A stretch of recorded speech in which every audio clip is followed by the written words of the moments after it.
Hey guys, welcome back. Obviously, you see, I'm here with the crew, and Nigeria has so generously allowed me to host today. So, this is P Valley episode 7. As you know, I'm your girl, My Desire. I will let everybody else introduce themselves to my this way. Okay, this way. I'm not Jared, she's already kind of introduced, but we know that. I'm Jamal. Oh, see, we off track already. Already. Don't take long. Don't take long. I'm Lou. Hello, world, people, everybody. And I'm Jamal, just here for colorful commentary and just let's get into this. Colorful conversation. Let's get into this. So I took some notes, right? Wow, look at you. Go ahead. I had to really think this through. Okay. So I'm thinking about how, first of all, Uncle Clifford's outfits, right? Hey, listen, he was ready for the Black Lives Matter march. He was so ready with the tambourine. I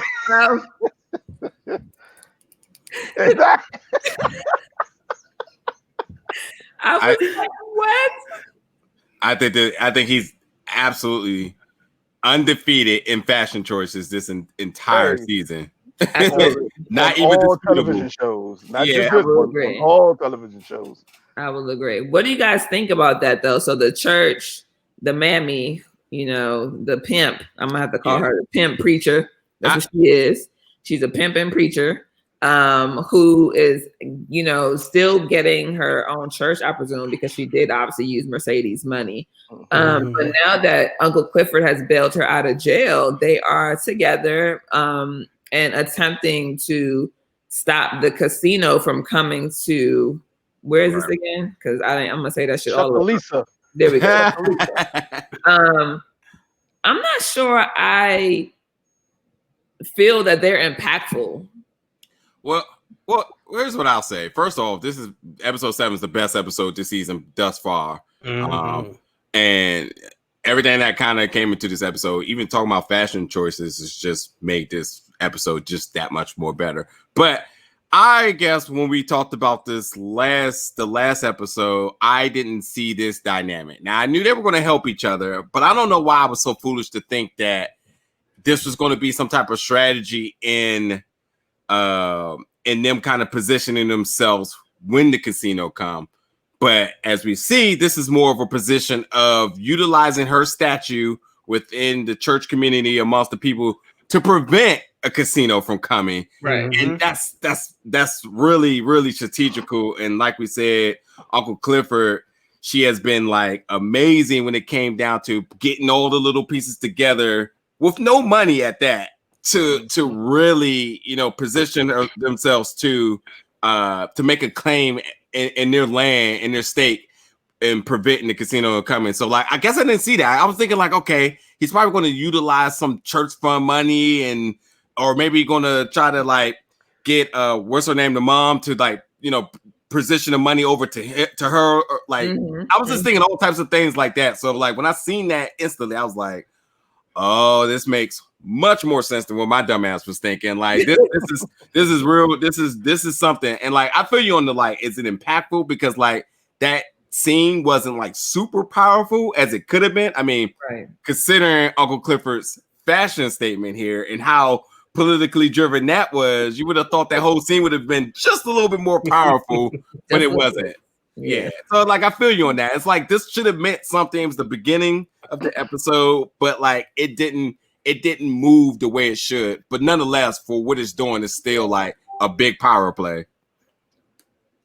Yeah, I agree. I think that when we left off on episode 6 with Uncle Clifford bailing Patrice out, it was an assumption that, okay, I'm going to do this for you, but you need to give Mercedes her gem back. Like that's what my intent was in it.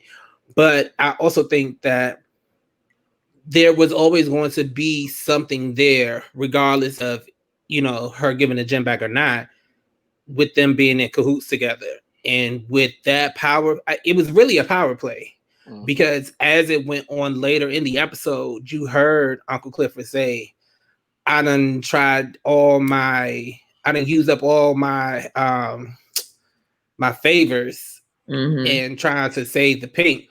And I think what really, even though it didn't seem as impactful by that press conference, it sort of was, because you saw I don't know how much I want to get into it now, but you see how they spoke about, the Pynk closing down, and if you come in, you must sign a petition and everything like that at the press conference. So I think that the intent was good, but the hit just didn't come like they intended to. But Uncle Clifford in that get up, it was like he was one of those extras from the Freedom Beyonce video.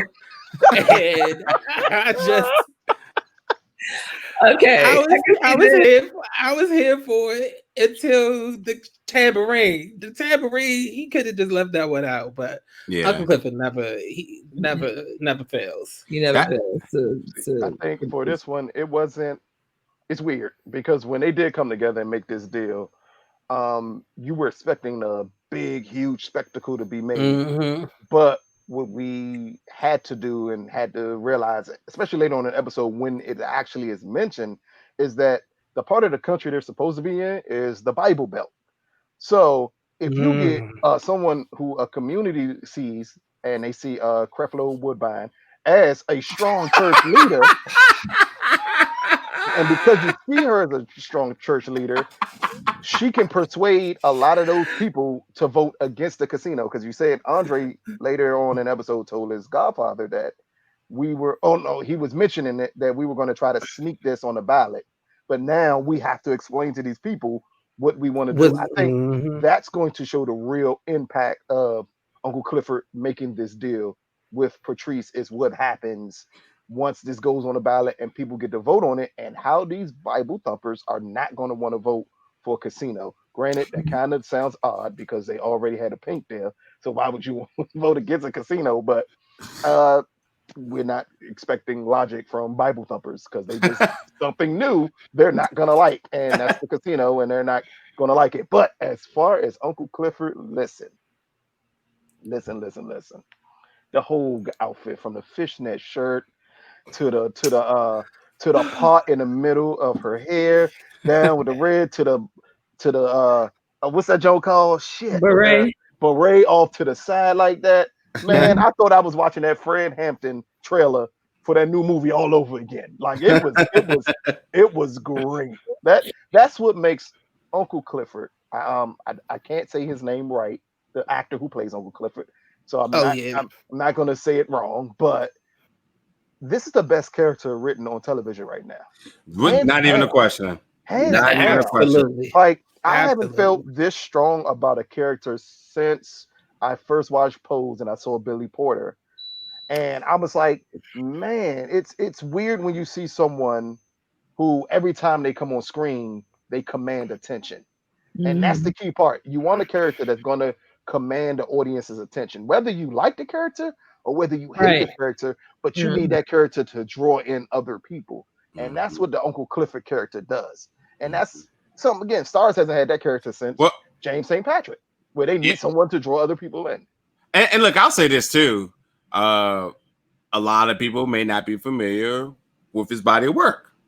So the fact that everybody is talking about it strictly talks about the performance. That means you're not showing no bias because you like this person. Like, James St. Patrick and James St. Patrick. What's his name? Amari Hartwick, who, had a modeling career and he's been a sex symbol. So, like, you looked at him, you put him in that role and you're like, okay, cool. It makes sense. This is somebody that's pretty much coming in fresh, especially on this network. The numbers have already been spoken for. So, it's pure performance. I say it all the time. Like, if you don't know what makes a good actor, it's not being able to distinguish who that person is and the person that they're playing. Yes. This character is so good. This is all you know. I guarantee you see something else, you won't see that. That's how you know this is a good performance, because it's fully invested into it and everybody's talking.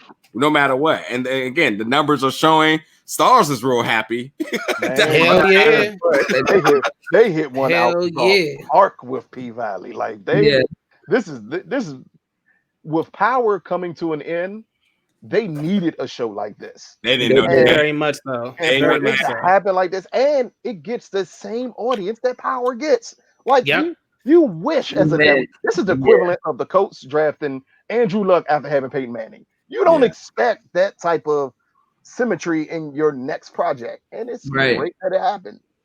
Mm-hmm.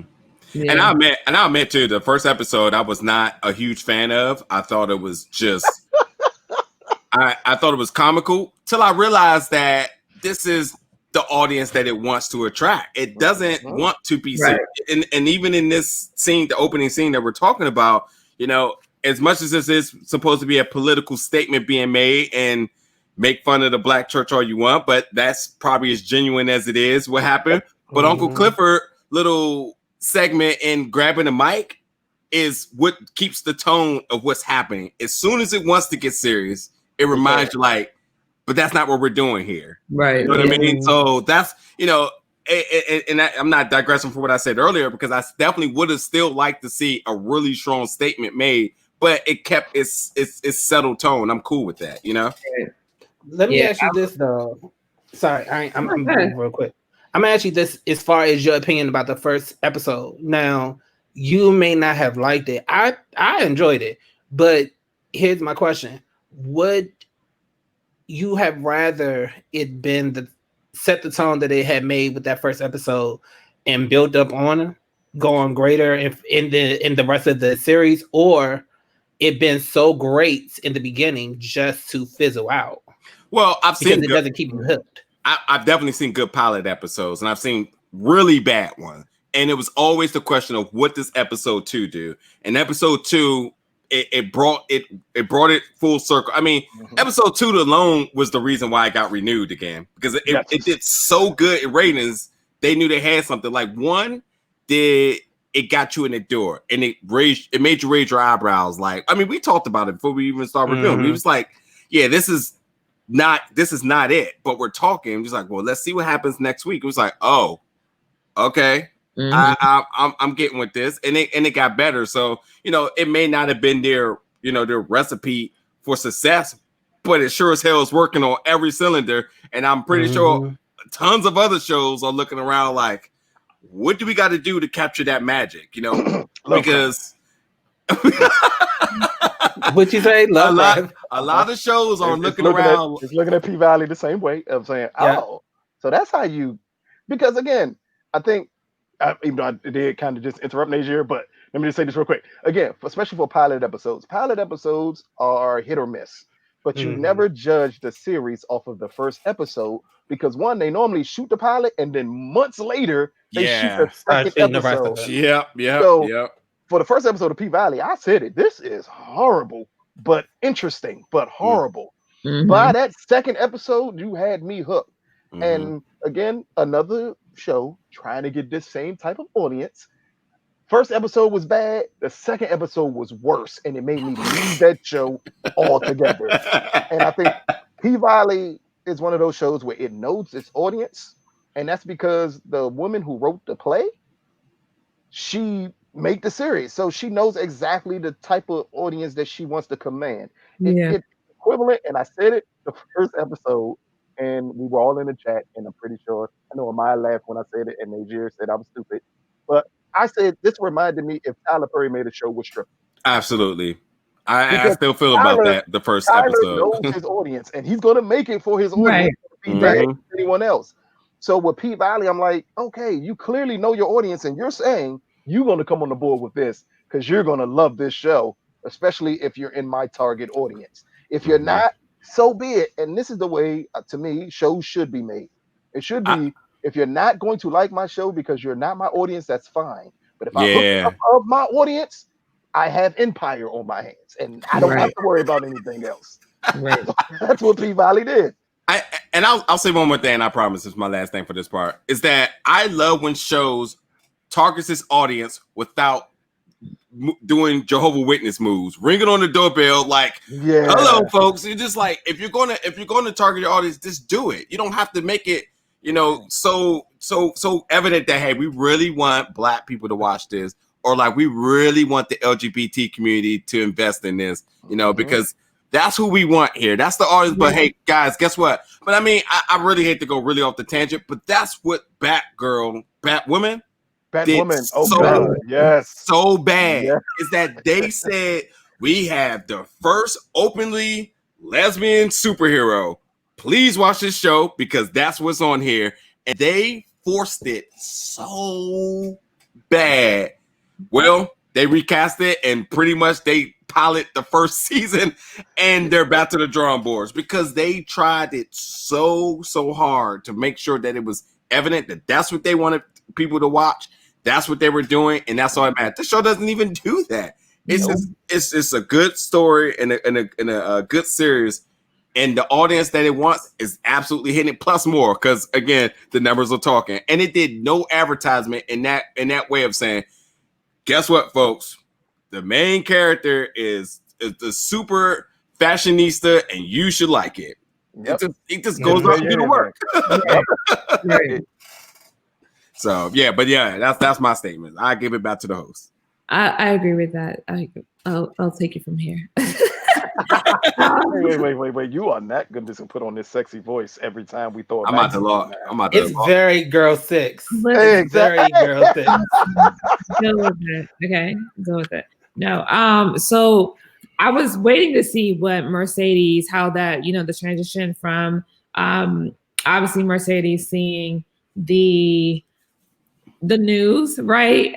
And turned around. Hold on. I'm not gonna lie, y'all. My favorite part of the show was she was like, I hope your IUD go up. And I was like, God damn. Like, I didn't even got one, but I heard about what those things can do to you. And Jesus Christ. Oh, man. She was mad. And I felt like she had every right to be upset with, not knowing what was happening with Uncle Clifford. However, I think when he, spoke to her and he was telling her when she spoke to her and she said, listen, this was my last resort. I was hoping that this would help, save the pain, but it looks like we're about to go down anyway. But, I'm not out here this ain't had nothing to do with you, and I already know who your mama is, right? I think that I'm glad that they didn't spend too much time on that particular scene. I think that it was very well done in being compact, but still impactful and important because it was a conversation that still needed to be had. Definitely. Yeah. Definitely. I was just feeling the blue wig. I'm like, oh, okay. She did look good in that blue wig too. I did like the blue wig. Apparently, blue is in. Little Murder done dyed his hair blue too. Listen, we gonna get I was about to say later. that. Yeah, baby. Because I got questions about Little Murder. Why did it take what it took for him to get comfortable? But we'll have that discussion. Hey, you know what? I definitely, one thing I want to say is that when Mercedes was at the check cashing place, I guess she's still off the same scheme.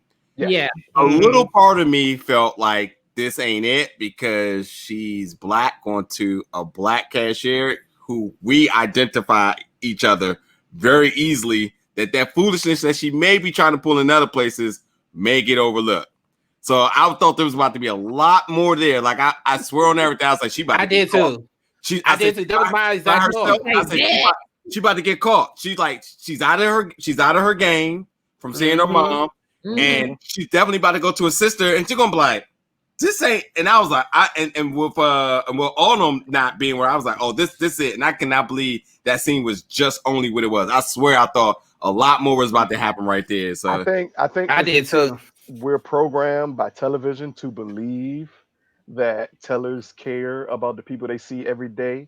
But if we ever go to the MVA or anything of that nature, they forget you. They don't need the minute you walk out. A couple of times, be like, okay, it is this. Okay, that's you. Look like you. Yeah, that's that. They don't care. That woman was about there doing her job. She got kids at home. She probably left her greens on the oven. She got time to give a damn about Mercedes. She had the air not working right. Hey, her you know it ain't working right. Low. You know it ain't working right in there. Everybody know it ain't working right in that show. Yes, I definitely agree. All right, so let's go to MISSI, humpback I, right? Did I say that right? I'm pretty sure I did. No, but it's okay. It's Yeah, all right. I'm You pretty sure I tried. did. You I mean, tried. I You went get to an A school for up effort. in my heights, so I mean, it's like it is what it is. Wow. Nice. Wow. If you watching this and you went to Fairmont, my bad, yeah. I'm really a lot smarter than that. But I thought it was interesting how they're at practice and like Lil Murder is having a hard time remembering his so interesting lyrics. And she decides like, all right, I'm about to, we got to get this together. I was very surprised at that scene. Like that was a shocking scene for me to see that the way that she was going to teach him how to get over stage fright was making him get naked. And did he have on Timbs? He had on sneakers. He had on white sneakers. He had forces. I was about to say he had on Air Forces. Okay. I was like, they in the South. That's all they know. These. I was just thinking to myself, like, I didn't see that coming. Like, I'm still like kind of shocked at it, watching this grown ass man on stage, naked, and then he got extremely comfortable. Like, ironically, but that was the point, though. Mm-hmm. But that was the point. I actually loved that scene for that exact reason. But it also pissed me off at the same time, and I'm gonna tell you why. Mm-hmm. Miss Mississippi, Keyshawn, Blondie, whatever she wants to call herself.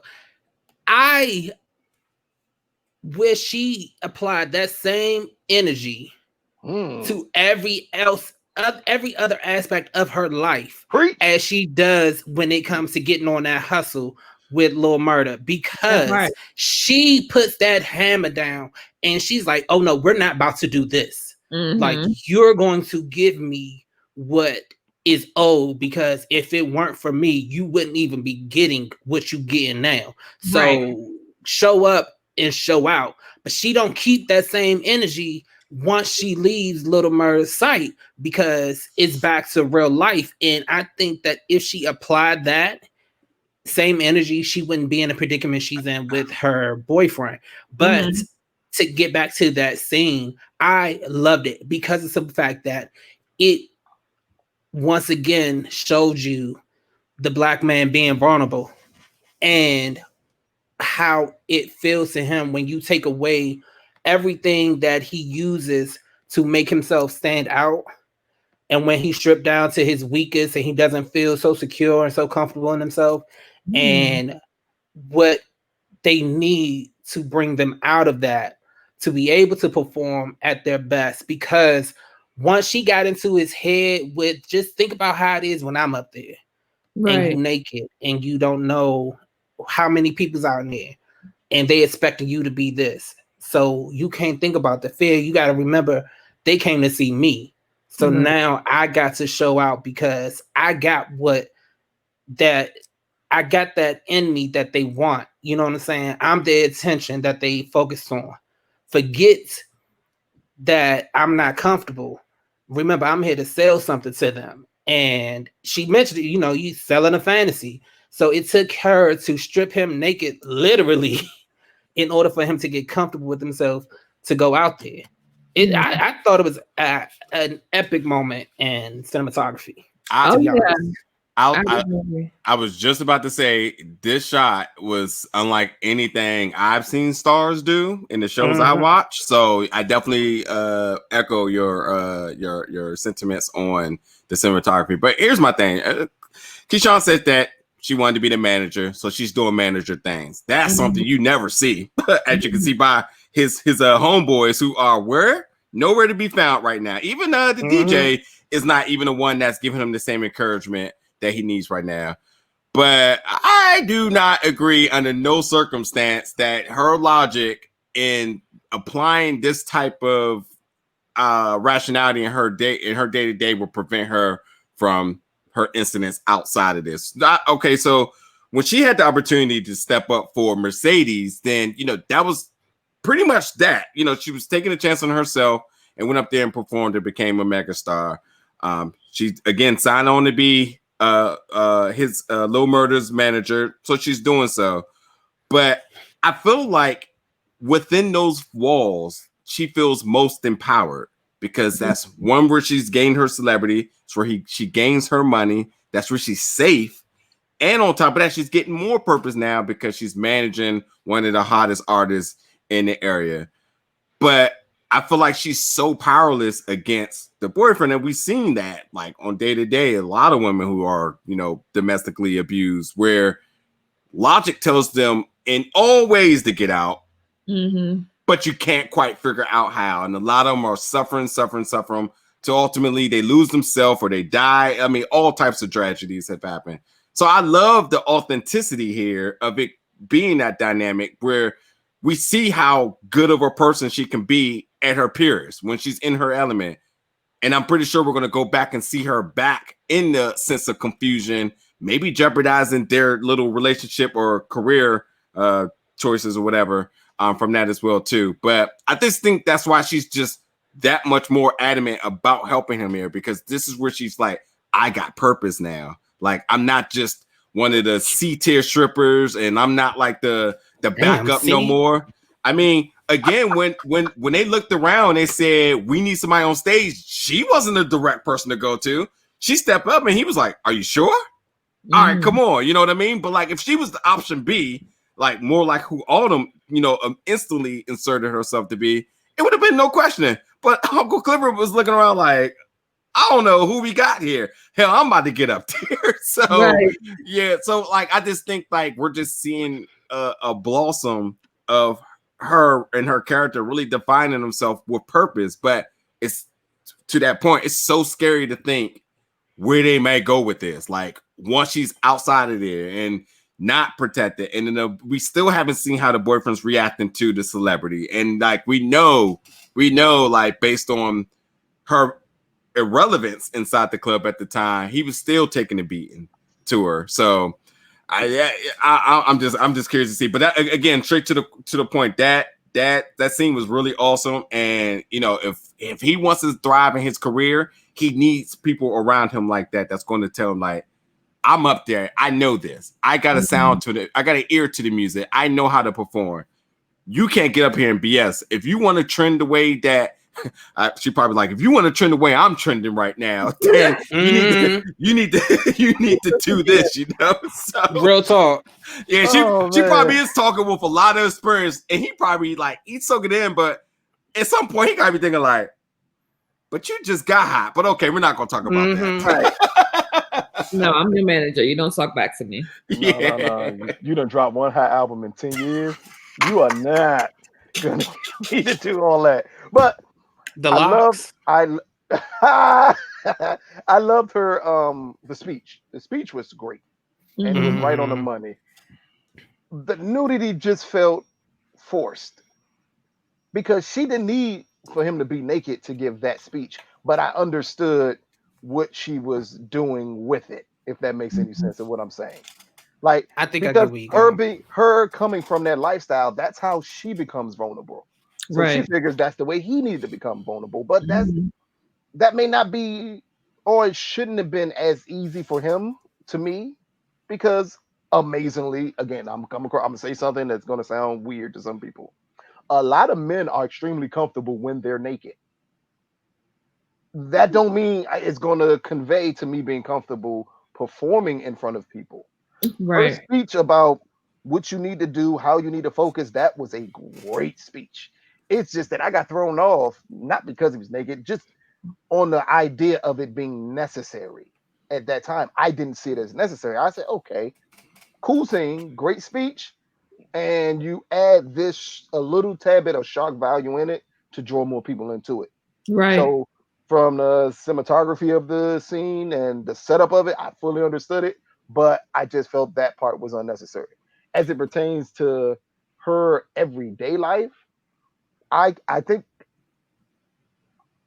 we can separate it a tad bit versus her giving him that and her talking the game she talks to Little Murder versus the way she goes about her ordinary life away from anything that involves the strip club. I think they've done a great job of showing when it involves the strip club with strip club people, extremely comfortable. When it separates and goes back to the boyfriend, back to her home life, that's when she's not being herself. And the Right. boyfriend kind of gave us a hint towards it when Gidget was talking about, I'll take the kids and her and they'll live with me. And he goes Mhm. just to badmouth Gidget, but at the end he says, "Do you actually know her?" Right. He's into. She would never be comfortable with you in that atmosphere because Right. that's not what she wants. Right. So it's weird. The same ambition that fuels her in a strip club is the same ambition that's stunting her in her relationship with the boyfriend Yep. because Agreed. he's giving her something that she wants, Right. and she's willing to deal with all the bad stuff that go along with it, Right. while her ambition on the other end of the club is trying to push her to go higher, higher, further, and further. So Right. it's a double-edged sword with her. I should best way to say it. It's a double-edged sword with her ambition. Her ambition is keeping her in a horrible relationship situation, but it's also pushing her in her career. Mm-hmm. I want to speak on two things that you mentioned. Real quick. The Lil Murder, I'm sorry, this recovery suite that I'm in right now is just I'm trying to make the best of it as I can. As far as stripping Lil Murder down naked and everything like that, yes, most men are comfortable with it, but I think it also was to attack the mystique behind his persona. Thank you. I was searching, like reaching for the word. He done been up and talked to his Lord. Like I know it's right there on my tongue. It was to attack his persona because think of it. When you have someone like Lil Murder, well, not so much like Lil Murder, but when you have someone who has an over the top personality, what do they attribute to their personality? Their clothes, their jewelry, the things that make them, the things they put effort into to stand out, other than their naturally God-given talent. That's something that you have to take away because it's like you don't have all of this that people looking at you for now. So what you going to do to stand out? Where's that energy that you put in your walk every day while you're styled to the nines? Now that you're stripped bare, I need you to see that and bring that out because you won't have that. You don't have that right now. And if that's what it takes, then you really not the artist that you're trying to become. I mean, that you're trying to put out there that you are. If you can't put that same energy without wearing something that makes you look like you somebody, you need to be somebody even without it. So that's my point in it as to why it makes sense for him to be naked. Now, as far as her boyfriend, I agree to a certain extent because if you look back to, I think it was maybe episode 5, when we first saw him, and he came to her and he was like, I got a new job. Clearly, things must not be too great when it comes to money and stuff in the household. Like they might be doing better than Gidget, but they ain't doing great. Right. Because the thing she said to him is just money. Yeah. It's just money. We got to get the bills got to be paid. And he's like, well, I got a new job now. And, so I don't know. I don't think it's too much financial security with him. I just think it's something else. It's the illusion of it. Yeah. Sometimes people love the illusion of security more than actually being secure. Next topic. This one gonna take us in a whole nother trajectory here. Say that. So still staying on that though, but like, is that where we saw Little Murder's hair being blue? Was his hair blue in that scene? Yep. I feel like it was, right? Yeah. I thought that was interesting. The idea that, like you said earlier, Lou, that he's becoming comfortable and coming somewhat out of this, I guess this hidden space almost, although it's not anything that's blatant, I guess, right? What did you all think about seeing that his hair was now like blue? And it's not major, but it's still, I think it's something noticeable. Well, it's clear. Back to the manager duties. She is making a character here. And what he does by taking a leap of faith of something like changing his hair, just drastic, is something that if he can get above the trend in doing so, then all the people is going to follow him. Like she said, you got to make all the girls want to fuck you and all the dudes want to be you. And I will never have blue hair, but hell, I will also not wear Yeezy's clothes. But nonetheless, everybody, he can cut a few more holes and people will go get them because that's what he did. He went out and took that leap of faith, went bankrupt in doing so, but ultimately flipped his revenue. But he did something that people like, oh, that doesn't make sense. But he went with Adidas, came out with a line, and everybody, every drop sells it out. So it's one of those type of things. It's basic branding and logic here. Mm-hmm. Anything that he do, if he's the hottest person, people are going to follow because they say blue hair must be the recipe for success. Or having a hot side chick on you, like she said, with their dynamic companionship together, then that's what I need to do. And God knows even when they did in the room, all the guys in the room, some of them were hating, some of them was back to the drum, was like, shit, I gotta do that, you know. But it's the character building that we're giving. So like, even though this is a character that we're looking at, you're seeing a character being built in a character, and in the sense of becoming a rap star. So like, I saw it and I'm like, okay, we're seeing him building up for his big moment for the finale, and this is just the first tweak. So you know, maybe more jury next. You know, he had the fresh forces on. Who knows what he do now? All I know is new grill by the end of the episode too. You're right. Oh, yeah. You're right. New grill by the end of the episode. And the fur, right? Yep. Yeah. No, he had a fur before, I think. And don't forget, Uncle Clifford is probably waiting like, now wait till I can dress this young man. I'm not endorsing that. I am not endorsing that at all. But for a lot of rappers from the area he's supposed to be in, hair color is big. Matter of fact, in general, right now. I was about to say what area? Because New York is real colorful right now. Huge right now. It draws attention to you, and that's what, again, that's her goal. Her goal is to get as many eyes on this young man as humanly possible. Yeah. So the hair color thing, I said, okay, it makes perfectly good sense with the persona that they're going after for him. Yeah. As this larger than life rap star. So you got to do with everything else. YG does it. Chris Brown changes his hair color every week. Like, you know, everybody in hip hop, this is something that they do, especially the younger kids. This is something that they do to something like this is part of the game. And right now we're just seeing amazingly her help mold him into the image of a hip hop superstar. Because you got, before you can be the part, you got to look the part. Yep. But he already had a hair color prior. But the first two episodes, he had a very big hot top, and there were colors in it. But it was colors in it. And then the second episode, when he came in and was cooking, he had color in it too. So I don't think that's something that he was using to put a target to make him stand out more. Like, oh, take me serious as a hip hop star, as this new rapper, so I can trend. It was just, maybe that's just his thing to do, to switch it up. But I think he's always done that from the beginning, though. I think that's always been a point for him. It's just that this one, it was more vibrant. So I was gonna say, but that's what this one did. This one, it put eyes on you. Put eyes on it. You're like, oh, his hair's blue. So you know.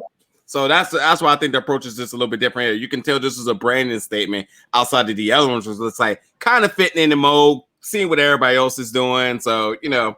By the way, but it's a fade though. Who gonna see that? I barely could tell it was blue. I don't know. I don't know why it stood out to me, but until that man went like this, I didn't know what was going on top of that head. That's the way they hide it. You know, you get a perfect fade, and then you color the rest of your head with the perfect fade. To hell with that. Give me my 2 strings. I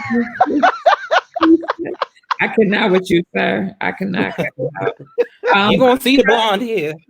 So what are we thinking about the conversation that Autumn had with Mercedes, or rather that Mercedes had with Autumn? You know, they're exchanging the money, and at the end of the conversation, she's like, you called, you know, Andre to say goodbye. Like, you know, why wouldn't you see him, or why wouldn't you invite him out, you know, to the Pynk? I think that it was very interesting. So let me back up for a quick second. I'm almost kind of curious as to why Mercedes didn't take the money, right? The extra 10 grand that Everybody was everybody's wondering that. I'm not Everybody wondering was that wondering at that. all. By the end of the episode, everybody was wondering why she just didn't take the money. Yeah. Now, if you pay attention to Mercedes as the character and take yourself out of it, you fully understand why she didn't take the money. Because she believes, we had an deal, we had an agreement. I did work for you. You give me this. I'm not taking anything extra from you, because to me, Mercedes still comes across as like, I don't want to have to owe you anything. Yeah. I never want to be in your pocket. So no, don't give me nothing extra.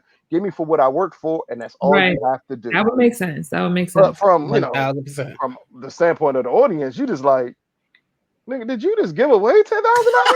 Right. What the hell is your problem? And as for their conversation, that was, and it's gonna sound, it was a homewreckers conversation, because Autumn is like, he's married, and Mercedes says, well, they're gonna be cheating with somebody. That's not the answer here. Like what? She gave the right answer the first time. He's married. I don't want nothing to do with him. Right. Autumn came back with that Shirley Murdoch. Hey. Is not going to bless you with somebody else's husband. I did think it was weird though that Mercedes was like, he's so what? He's married and that, people. It's almost I'm like so mad that people are going to be young and they're not going to get that. They're not going to get that. Najir looks stuck, because I'm pretty sure he probably didn't get it. Oh my goodness. That was the funniest shit I ever heard. You didn't get it? No, I was thinking about something else. He said that. I'm trying to remember. I literally, in the top of my head, I'm like, we cannot forget to talk about the diamond conversation there. Yes. Yeah, that's what I was thinking until you said that right now. So I was like, man, Jesus Christ, that hit me hard. The moment I don't know what the diamond conversation is. So you can. Yeah, I mean, conversation with Mississippi. Yeah, I mean, I didn't want to hijack the trend here, but I know like we really didn't get a lot from Diamond this entire season, and Diamond has been the muscle, the enforcer. I mean, hell, he's everywhere when the fight's going down. I mean, he got to be a clone, because I ain't never seen somebody working at the door and in the VIP at the same damn time. Like he everywhere. Exactly, but like we got to see him vulnerable. He's been vulnerable though, especially with Mississippi, and I saw that in his offer to take care of the situation, and so because it wasn't rough, they've done a really good job with his character of balancing his feminine energy with his masculine energy. I think that you see him as a bodyguard. He, that he's strong, he's masculine, but then when he deals with Mississippi, he has a very compassionate, vulnerable spirit with her. And I think that I was ready to see something more from her, but I also know that it was a very touchy situation, and even in my head, I'm watching this while I'm watching the scene, and I'm thinking, my friend asked me, is it cheating that she took the necklace from him? And I said, it's not cheating, but it is stupid. And the reason why I said that is because considering that the boyfriend is jealous and the boyfriend is abusive, you're almost giving him a reason to ask you, where'd you get it from? How'd you get it? Who gave it to you? Those are things that I'm thinking about in my head and in regards to her well-being. And so I think that here she is seeing a guy who is obviously like caring for her and like wanting to be, there for her. Obviously not the way that the boyfriend can be. But she's still obviously too afraid to make that leap. But I really like his character. They did a really good job balancing his energy. I mean, like if I were to say anything about him, I would say like that's the perfect balance of what you would want. Like for me, what I would want a man to be in my life is the balance of feminine and masculine energy. I will say that in the absence of Sherelle being here right now, I absolutely know this is Sherelle's type. So I would have loved to hear her say something about this. But no, I will say that to everything you said, I totally agree. The only thing that I felt different here is that I felt his character was a professional within this environment, because you need somebody that's going to be able to conduct the business he conducts in the capacity of in how he does it. Mm-hmm. Because the moment it goes where this potentially may be going, it gets sloppy. Mm-hmm. You're gaining feelings for the top dancer here, right?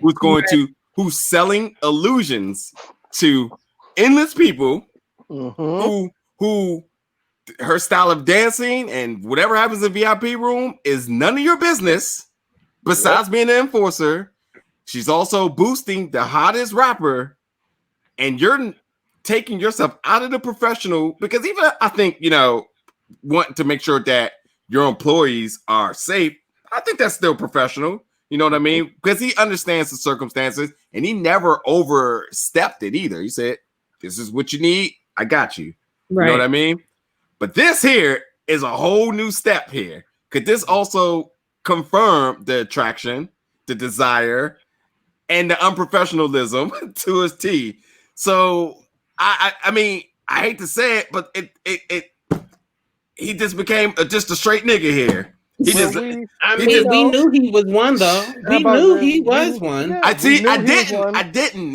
I felt like. Didn't you have been? How did you miss it?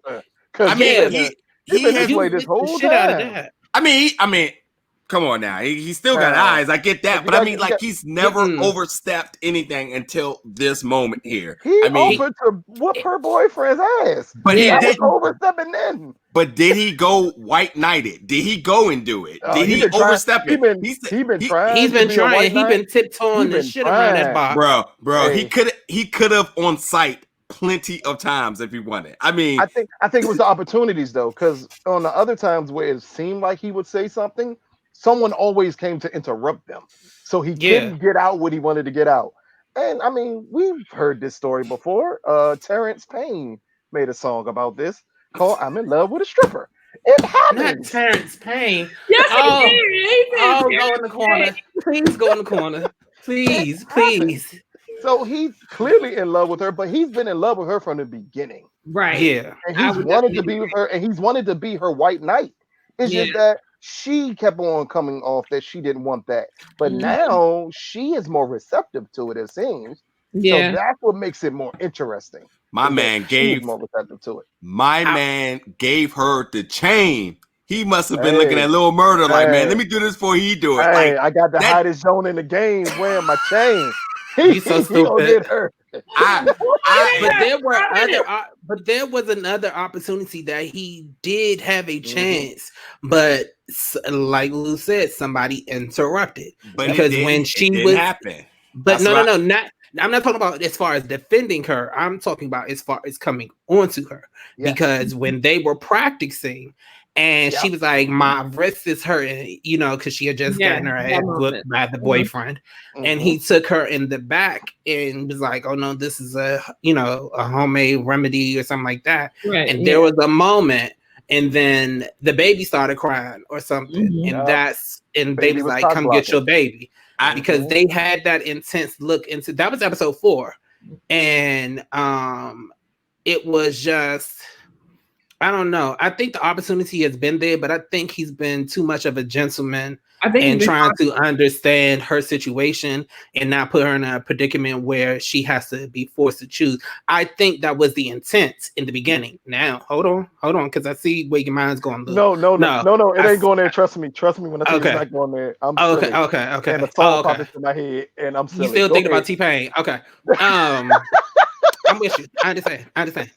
But I think what drove him this time is he's having his enough, and that's what's making him like, okay, she's not going to do something, so maybe I just have to keep on pushing.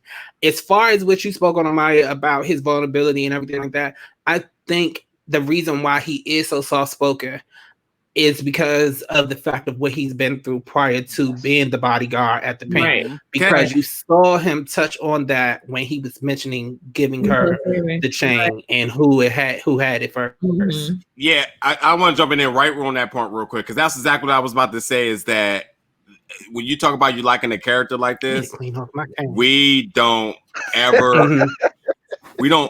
get an ex-military person so well put together here. Yeah, He said he was in Iraq, and this is how he's coping with the situations. You learn about the healing crystals, and when what we know about PTSD and what we know about PTSD and we know about the military folks who serve, we know that environment that he's in is by no means healthy. Right. The baby crying could be triggering. Seeing a woman being abused could be triggering. Hell, being in fights constantly at night could be triggering. So him being so put together and having that balance, like you're saying, like that story, even though it was a 5 minute, not even 5 minutes, but like that segment, 3 minutes spoke volumes for 7 episodes of who that person is. So, and again, even at the door being a bouncer, tell people to go back in the line. He never puffed his checks over like dominance of like, I know I can beat you, which by his skill he probably could, but like it's so crazy that it's how they really decided to mold him and bring that character into full circle. Within 3 minutes, we know a lot more about his rationality and reason than we've ever had. But again, like I said, a professional doing a professional job. You gonna stick with professionalism? Cross the line. Cross the line. He done fell in love with a stripper and fraternization. And the Jamie Foxx Joan from Dreamgirls keep on popping to my head when he handed her the chain. When I first saw you. I'm done. She's his dream. Exactly. She is his dream. We definitely. I definitely. Can we get into the other important conversation in this episode? It's a short one too. I mean, go ahead, Lou. Feel free to knock yourself. I give you permission. Thank you, Sierra. The other highly important conversation for me in this episode was the one between Little Murder and his friend at the car after. I was after the scene with Uncle Clifford. Like, let me pause you for real quick, Lou. All I was going to say. You want to start with the Uncle Clifford part first. I actually was very happy to see that didn't go the me too. Way. Yes. Me too. Right. Yeah. Right. It went the perfect way of two men having a grown conversation and his friend basically telling him, hey, who you love is who you love. But understanding that the environment that they're in could mess up the money. Right. I will say this. I like it, but I also don't like it because all his other friends are absolutely assholes, and they in his company of people, it's like, well, where did you come from then? Because in his hottest moment in the studio with all his boys, there was nobody in that room that had vibes like this. No, he was in there. That guy was in there. But I mean, like open his mouth. Exactly. Yeah. But I mean, like that mindset was not floating in that room at the time. I think that's kind of the normal thing that can happen from time to time in that type of situation. I'm not going to speak on it, but just know I understand it. But I also need you to know that it could mess up XYZ. So I was who you love is who you love. But I was wondering I'm assuming that we didn't see that in the episode where he disclosed. Was that like something that Lil Murder told him, or did he? And suppose this is his best friend. I'm assuming at this point because he said you told me the thing with Uncle Clifford was just a one-time thing. Right. If you feeling that comfortable, tell him it's a one-time thing. This is clearly your best friend. Right. Well, here's the thing on that. I think what may have occurred, because we don't, like you all said, we do never see that happen. Yeah. I think what may have happened is, remember the beginning of the episode. I mean, not the beginning, but in episode 4, when his friend that he was friends with, when he was like, everybody say, I mean, well, the word is you everybody punk or something like that. So clearly there's been some type of rumor, speculation going on about his sexuality and what he's doing. However, there was never any type of fact. And I think after that episode, when him and Uncle Clifford did sleep together, and you know, there might have been a conversation that had happened where it was later on explained. Maybe this was a one-time thing. I don't know, but it that part I liked it and I didn't like it only because I like the camaraderie of I'm your friend, I don't judge you. But I did not like it where it's like, don't fuck up the money, because it's like, what have you really been doing as his manager to make sure that he gets somewhere? He's not his manager. I don't care. He's his That's my point. And that's my point. That's my point in saying that, because he's saying it like it's owed to him, but you haven't done shit for me. Yeah, I mean, at the end of the day, all those crabs that was inside of that room are still one or less crabs. So they're getting in that pot eventually. He just happens to probably be the last one to get cooked. But like, look, at this point, damn, I'm gonna start using that. That's a good analogy. murder character is throwing me so off at times because I don't want to stereotype him as being the dumb rapper, but he's coming off so intelligent in these moments because he's not challenging nothing. He's sitting there soaking in this knowledge, like metabolizing it, and then going back and saying, "Okay, cool, I know what I need to do." And he has been making progress in ways and strides that ain't really typical for inspiring rapper or, you know, the next biggest thing. Like, he's like him getting that, shall I say, endorsement from his boy is going to pave light years for him. I'm almost, to be honest, I'm ready for next week, but I'm almost worried for next week because it's called Murder Night. And as we know with characters, any character just... Somebody dying, they going to the funeral. Up and up and up, it's always something bad. But I tell you, it will hurt the show. It will hurt the show in tremendous ways. I don't think it's no murder though, so we don't worry about that. I'm just saying, if it's a main character, like it's gonna be Gidget. I don't think they're gonna it's gonna be Gidget because Gidget was walking up the stairs in the preview for next week's episode. Oh, shit. Then who's it gonna be? Mercedes? I think it's gonna be Big L or Diamond. Big L. That could be the person. I think Big L. Yeah. Since he doubled the drug deal in the last episode.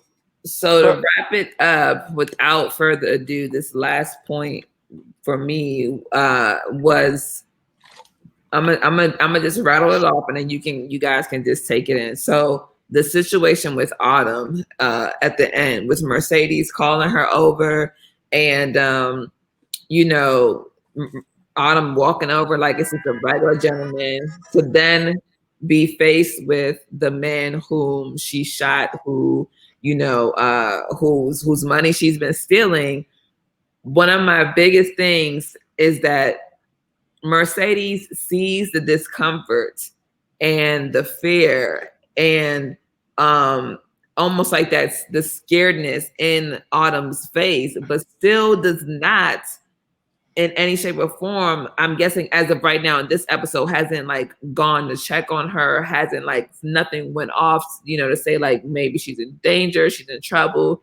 So there's that, but then there's also how Autumn turns into a completely docile, deer in headlights, weak, you know, person now that she's confronted by the man who she thought she killed. And also whose money she's been stealing. So I'm interested to see what's in store for next week. But what are you guys' thoughts on that? I'll start with you, Jamal. Molly, you in danger, girl. That's all that's in my head. That is all that is in my head right now. I am completely intrigued, but I am scared. I am shaking for her. Like them fur heels, baby, take them off and run like you are Flo Joe. Or but I do think that Mercedes is getting some type of idea of what's going on, because you see she runs into Coach, and Coach is talking to her, trying to sweeten her. She's like, this is about business. So she also takes Coach to a VIP room, and I think that might be the reason why she's doing so she can be close to Autumn, because I think that she does know something is up, but she's not sure. She doesn't want to intrude.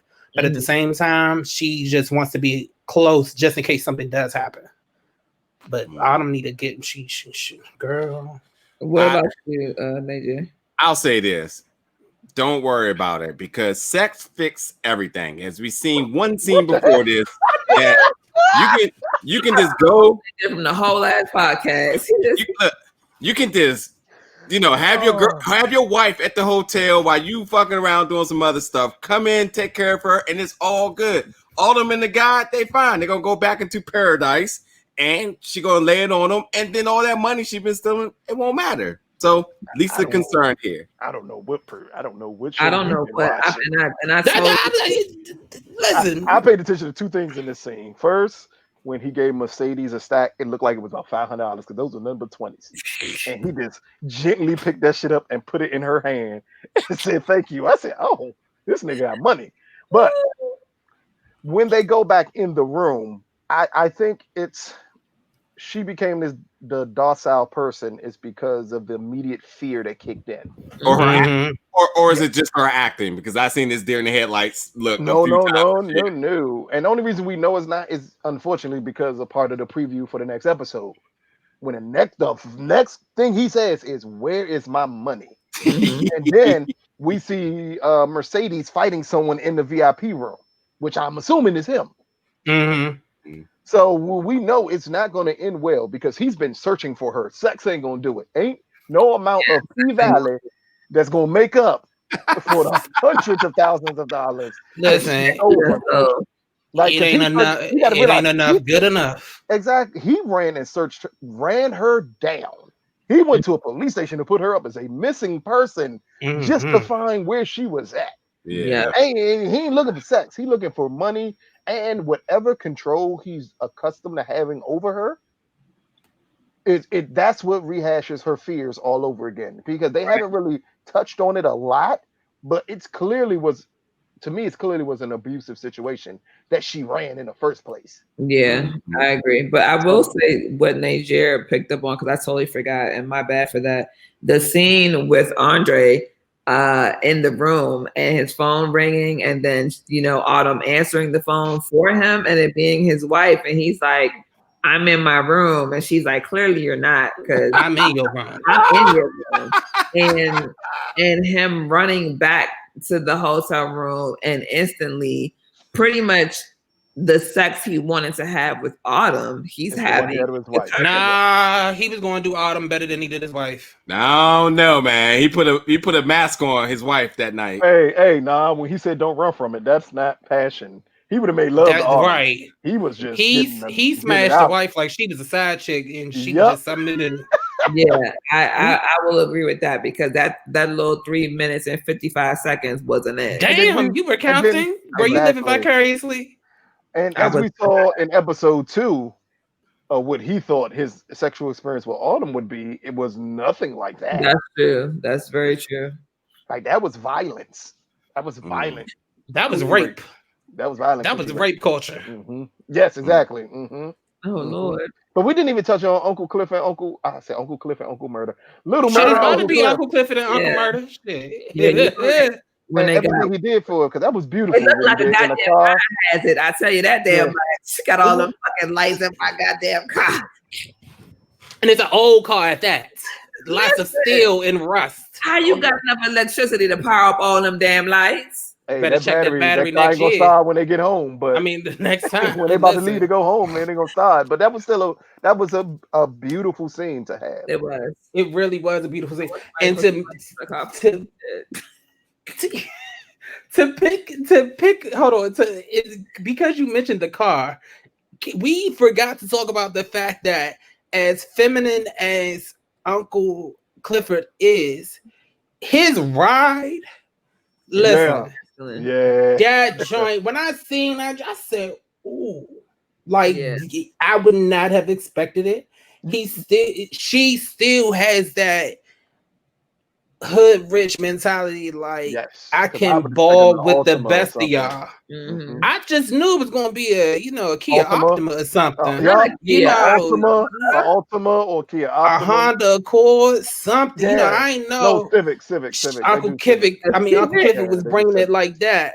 But I thought it was a beautiful moment, and I think that it dispels all the rumors of this just being comfortable, just a one-time situation or a sometime situation. Even though we already noticed Right. And I literally thought that was going to be said, but I can understand why it wasn't. But It we was said kind by of his saw friend in the next conversation. His Mhm. friend right, said it.